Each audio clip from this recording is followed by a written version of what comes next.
Hello, my name is Dr. Carl Candlepan, and this is the orientation film for the Lost series of videos here on this channel. The channel was originally designed as a resource where Lost fans could come to understand the unique mysteries and ideas emanating from the 6 seasons of the show. Not long after the series began, however, there was a spoiler. And since that time, the following protocol has been observed. At the start of every video, a spoiler warning must be issued. Utmost importance that once the warning is shown, if you have not seen through the indicated episode, you exit the channel in a timely fashion.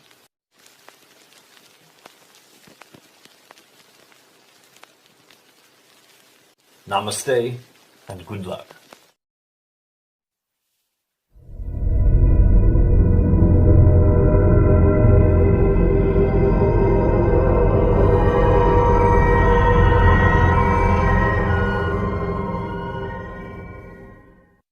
Hey everyone, today's video is going to be a little shorter because I recently ran into some technical difficulties.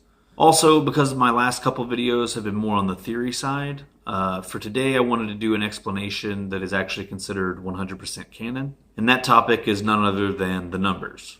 Now, this explanation is not one that everyone who watches the show is aware of, especially if you first watched it after it originally aired. And that's because this information didn't come from within the show itself. It actually came in the form of an alternate reality game that took place between seasons 2 and 3.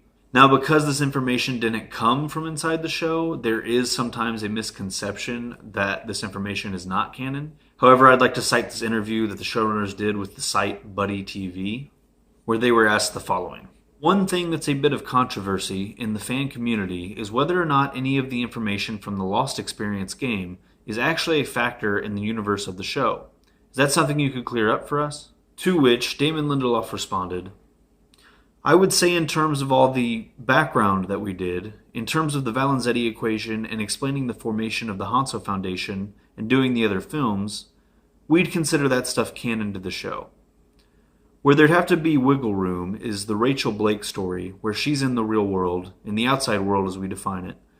The show Lost might be defined in an entirely different outside world, so we can't vouch for the overall fitability and veracity of everything that Rachel was doing. But we can say that all the factoids that she was uncovering were vetted. In fact, many of them were written by us personally, so they are canon. So there you have it. I won't be getting into any of the Rachel Blake portions of the game. I'm just going to be sticking to the background information that is considered canon. Now, if you do happen to enjoy this video and would like to support the channel, you can become a Patreon donor for as little as $1. Or you can support it for free by simply liking, subscribing, and or sharing this video. If you know other Lost fans that might enjoy this channel, please do share it with them. As always, if you have any thoughts on this video, or if you have a suggestion for a topic you'd like to see a video on, please do leave those things in the comments below. But for now, let's get lost.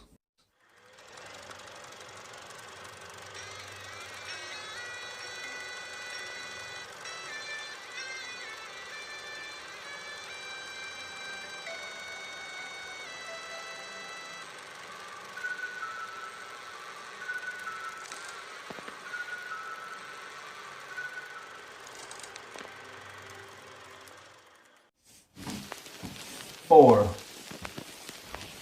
8, 15, 16, 23, 42.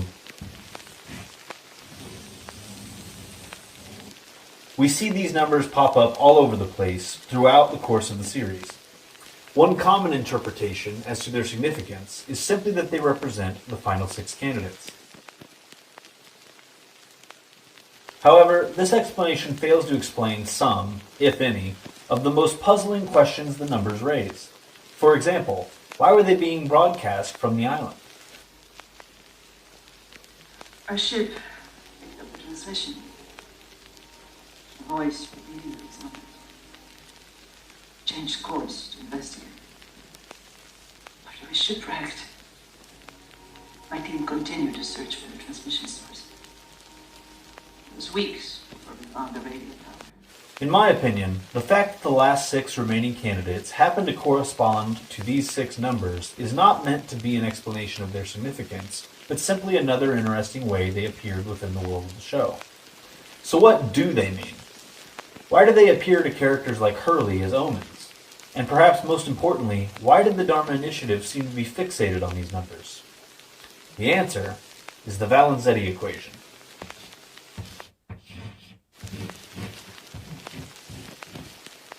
In 1962, during the Cuban Missile Crisis, the United States and the Soviet Union brought the world to the brink of nuclear war.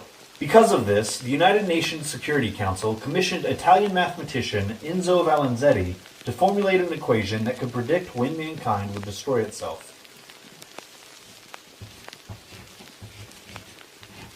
In this equation, 6 numerical values were given to the various environmental and human factors that Enzo took into account. Whatever the resulting prediction was, the Security Council found it too disturbing to make public. But Alvar Hanso and the de Groots, each with connections to the UN, took the equation quite seriously. And that is why, by 1970, they founded the Dharma Initiative. Funded by Alvar Hanso, the initiative was the brainchild of Gerald de Groot and his wife Karen. Their goal was to change at least one of these factors through the research and application of many environmental and human fields of scientific study. If they could change even one of these 6 numbers, they would have succeeded in their mission to alter the projected doom of humanity and effectively save the world. This is why the initiative was seemingly obsessed with the numbers. They printed them on everything, from medication labels to the hatch. They made them into the code for the Swan computer. And, after several years without success, the numbers were broadcast from the Dharma radio tower on a never-ending loop, as a constant reminder of how important their work was, and that distractions could not be afforded. So what do the numbers mean? In short, they mean the end of humanity. And when characters like Hurley interpret these numbers as omens that spell certain doom, well, they're not wrong. Until next time, namaste and good luck.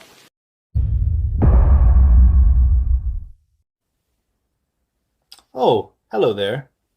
If you're like me, you can't get enough of Lost. So if you'd like to be notified when more videos like this one arrive, just click right up here to subscribe. In the meantime, if you'd like to check out other videos like this one, just click right up here. Or, if you'd like to check out a fun talk show filmed in an abandoned Dharma broadcast station, just click right over here. And as always, remember that this channel is like the island. It wants you to come back.